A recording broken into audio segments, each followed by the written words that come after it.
Quel bilan doit-on faire de la saison de l'OM? Terminé hors du podium, hors du top 6 de Ligue 1, éliminé dès les tours préliminaires de la Ligue des Champions, éliminé en tour préliminaire de la Coupe de France, éliminé en demi-finale de Ligue Europa. Sur le papier, les résultats obtenus après cette année de compétition sont absolument catastrophiques. Les 3 petites victoires en 17 matchs à l'extérieur sont une des conséquences de la stratégie sportive de Longoria. À force de bouleverser les choses, il a rendu l'équipe instable, et si j'avais prévenu en début de saison dans une vidéo, force est de constater que j'avais raison. Au lieu de donner de la continuité aux idées tactiques de Tudor, au lieu d'aller chercher un coach capable de rapidement s'adapter à l'effectif, il a choisi de mettre au pouvoir son ami, Marcelino, un coach espagnol avec de bonnes références, mais tactiquement opposé aux Croates. Jamais la masse salariale de l'OM n'avait été aussi importante, jamais un joueur n'avait été aussi bien payé qu'Aubameyang, et cet énorme investissement, mis en place par notre président préféré, demandait évidemment des résultats qui s'accordent, et qui permettent de tanker les dépenses, dans une année où le JCVC va s'activer.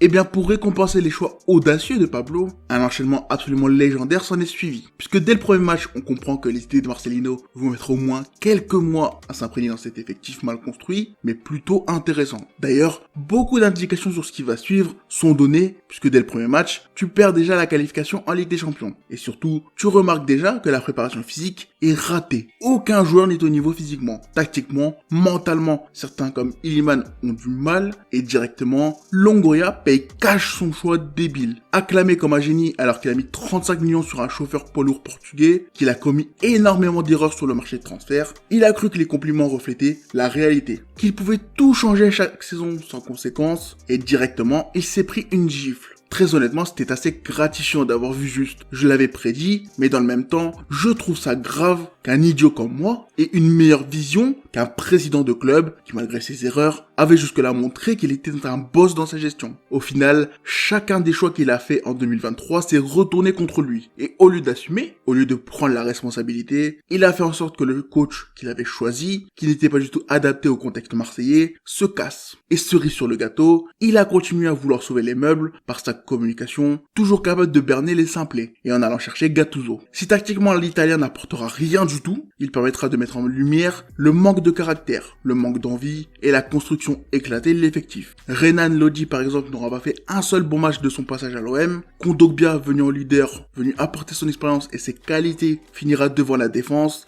à ne jouer qu'un match sur 4 suite à ses blessures, et ne donnera jamais l'impression d'avoir joué à 100% physiquement. Le club commence pourtant à se stabiliser un peu, trouvant une formule permettant de mettre certains joueurs en lumière, mais malheureusement, la planification absolument abjecte de Longoria frappera une nouvelle fois avec la CAN 2024, retirant à l'OM son ossature solide pendant un mois. Par chance, quelques joueurs africains resteront, comme Aubameyang, Kondogbia et Meite, qui n'aura quasiment pas joué durant la première partie de saison pour que les sélectionneurs de son pays oublient qu'il existe. Autant de départs affaiblissent l'équipe, mais par miracle, la première bonne chose de cette saison arrive avec l'introduction de Bilal Nadir dans l'équipe. Enfin, l'OM donne du temps de jeu à ses jeunes. Mais malheureusement pour lui, une blessure viendra tuer sa progression. S'en suivra une seconde bonne chose, puisqu'il verra son contrat être prolongé. Dans le football, lorsqu'un joueur veut rester dans le club, il peut demander à négocier de nouveaux termes. Très souvent, cela s'accompagne d'une revalorisation salariale, et bizarrement sous Longoria, déjà adepte des gros salaires, ce genre d'événement a rarement lieu. Si ce n'est avec Valentin Rongier, avec qui il a déjà su trouver les mots pour convaincre lui et son agent. Sûrement un coup de chance qu'ils viennent de la même agence que Longoria. Gardons le bon soupçon évidemment, voyons. Bref, la saison continue, Gattuso perd son groupe.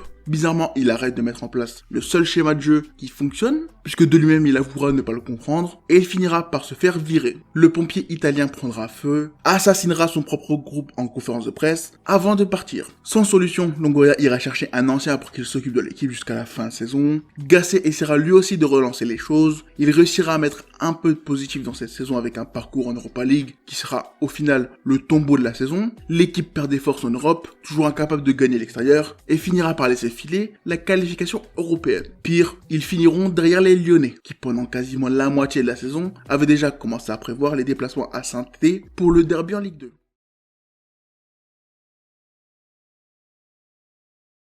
Outre les changements de coach, ce qui a tué cette saison, c'est le manque d'idées claires en termes de jeu. Après nous avoir assuré que le successeur de Tudor serait dans sa lignée, il ira chercher un Espagnol amoureux du 4-4-2. L'effectif sera transformé pour s'y conformer, et si certaines recrues comme Lodi ont été pour moi un échec évident, tout était en place pour que quelque chose d'au moins capable d'être intéressant soit construit. Au final, entre l'enchaînement des matchs tous les 3 jours, les coachs limités tactiquement, les nombreuses absences pour problèmes physiques et les chutes individuelles, tu n'as à aucun moment montré que l'équipe était en bonne voie. Pire, tu as été abject au point de perdre des matchs contre des équipes atroces. Et surtout, au point de ne jamais avoir réussi à gagner en supériorité numérique. Chaque fois qu'un adversaire a pris un rouge, on savait que cette équipe allait au moins pouvoir obtenir un match nul. Et ça, pour moi, c'était la goutte d'eau qui a fait déborder le vase. Et j'avais vraiment honte de supporter cette équipe quand je voyais ça. Et ça a créé une certaine colère que tu as pu voir à travers les nombreuses vidéos sorties sur le sujet. Je juge évidemment Longoria coupable de cette saison d'horreur. Il a commis trop d'erreurs, mais très honnêtement, je pensais que cela nous coûterait que la Ligue des Champions, et pas la saison complète jusqu'à la participation en Europe l'an prochain. Je pense qu'il était difficile de prévoir l'effondrement du groupe. Mentalement, tactiquement, ça n'a jamais cliqué. Et si certaines individualités comme Mbemba, Verretou, Aubameyang et surtout Balerdi ont vraiment porté cette équipe vers le haut, les autres l'ont descendu. De tête, je ne pense qu'à Unai, qui était utile pour fluidifier le jeu, Meite qui a réussi à être vraiment bon pour ses premiers pas, Luis Enrique qui est bien revenu de son prêt, qui a toujours des problèmes pour être utile mais qui a réussi enfin à l'être, et Amir Murillo, qui a oscillé entre le très fort et le très neutre en termes de prestations. Ces joueurs-là sont les seuls à être encore acceptables. Tous les autres, non. Soit pas répondu aux attentes, comme Garcia et Klose, soit nous ont littéralement plombé toute la saison. Paul Lopez est devenu une serpillière qui a permis à tous les attaquants sous performance de briller. Son taf cette saison était un peu plus dur au vu des vagues subies, mais il est inadmissible pour un gardien professionnel de ne pas savoir gérer sa zone. C'est sorti au point de ressembler à un poteau. Sa gestion des duels a été catastrophique, il est incapable de sauter, et même si c'est un très bon gars, même s'il a fait 2 bons matchs en Europe, ce n'est absolument pas suffisant pour un gardien à l'OM. Samuel Gigot est un joueur à double tranchant qui a eu trop de pouvoir, trop de temps de jeu, et qui nous a coûté trop de points. Le voir capitaine était pour moi une insulte pour le club, et je pense que les gens vont ouvrir les yeux sur ses qualités évidentes, notamment dans sa capacité à suivre l'adversaire, mais surtout dans ses défauts, avec un cerveau capable de s'atteindre à tout moment. Défensivement, il faisait tellement d'erreurs qu'il était en train de devenir le nouveau Balerdi, mais étant donné qu'il crie beaucoup, qu'il a la grinta, eh bien, personne n'a rien dit. Geoffrey est clairement la plus grosse déception du mercato, puisqu'il aurait dû être ce leader, ce mec qui stabilise notre milieu, et qui nous débarrasse de la cellule ronge-tout, qui sera finalement démantelée par la blessure de Rongier. Il était un pari, et si d'habitude Longoria rencontre du succès, comme avec Kolasinac, il aura finalement été le nouveau Milik. L'addition d'Onana en plein hiver est digne d'un club sans idées, sans moyens, et heureusement vraiment qu'il se barre, puisqu'il n'y a pas de levée d'options, comme pour Joaquin Correa, qui je l'espère a apprécié la viande française pour ses barbecues. Si j'offrais la déception pour tout le monde, Amin Harit est ma déception personnelle. J'aimerais vraiment m'excuser une nouvelle fois pour vous la présenter comme le successeur de Payet. J'ai vraiment pris son dos durant toute la saison, j'ai été patient pour son retour de blessure, mais non, c'est trop grave. Sa première touche de balle est un délice, sa seconde un peu moins, et tout ce qui suit n'a aucun intérêt puisque ce sera raté. Ismail Assar a été exactement ce que j'attendais de lui, un poulet sans tête, un sprinter incapable d'enchaîner 2 bons matchs corrects, et comme attendu, il n'aura jamais passé le cap. Son arrivée nous a coûté Cengiz Under, et ça personnellement, je ne lui pardonnerai jamais. Le prince turc nous aurait sûrement beaucoup plus apporté, puisque lui au moins avait une relation intéressante avec Balerdi pour les diagonales. Dès le début, nos frères sénégalais nous ont prévenus, et j'aimerais les remercier puisque c'est typiquement le genre de joueur en qui tu peux placer des espoirs et qui te déçoit. Mumbania a été victime du jeu proposé, mais n'aura pas non plus montré grand chose techniquement. Dans la surface, c'est là que se trouvent ses forces, ses qualités, mais dans un club incapable de passer les 45 mètres adverses, c'est difficile pour lui. Il s'est pris une vague de haine, beaucoup d'insultes, donc je ne vais pas en rajouter, mais franchement,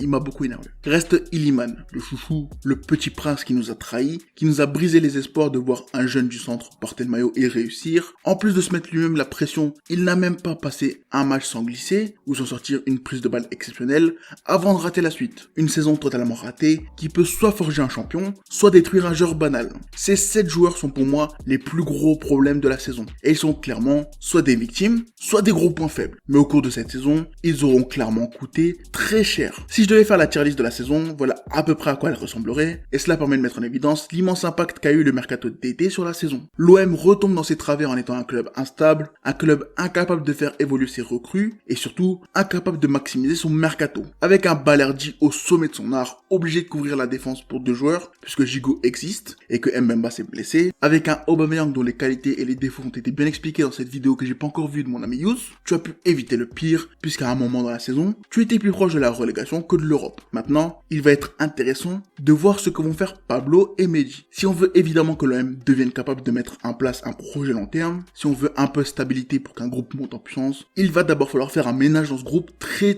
mal construit, et gangréné par des joueurs moyens surpayés, et surmis en valeur surtout, avec trop d'importance ou trop de temps de jeu. Nul doute que Longoria va s'éclater. C'est littéralement son domaine d'expertise, et après cela, il pourra reconstruire, avec on l'espère un coach intéressant, qui colle à ce qui marche à l'OM, et qui vient pour au moins 2 ans. Allez, soyons fous. J'ai vraiment hâte de voir si j'ai raison, si Longoria est vraiment finito, ou si bizarrement, avec le départ de Tessier, Ribalta et la cellule de recrutement, avec autant de pression sur les épaules, les recrues seront exactement ce que le coach a besoin. Voilà, ça c'était une toute petite analyse de la fin de saison pour terminer la boucle. Maintenant, est-ce qu'on démarrerait pas un nouveau cycle avec une vidéo sur le mercato de l'été? Dites-moi si vous le voulez, et on se retrouve très bientôt pour la suite.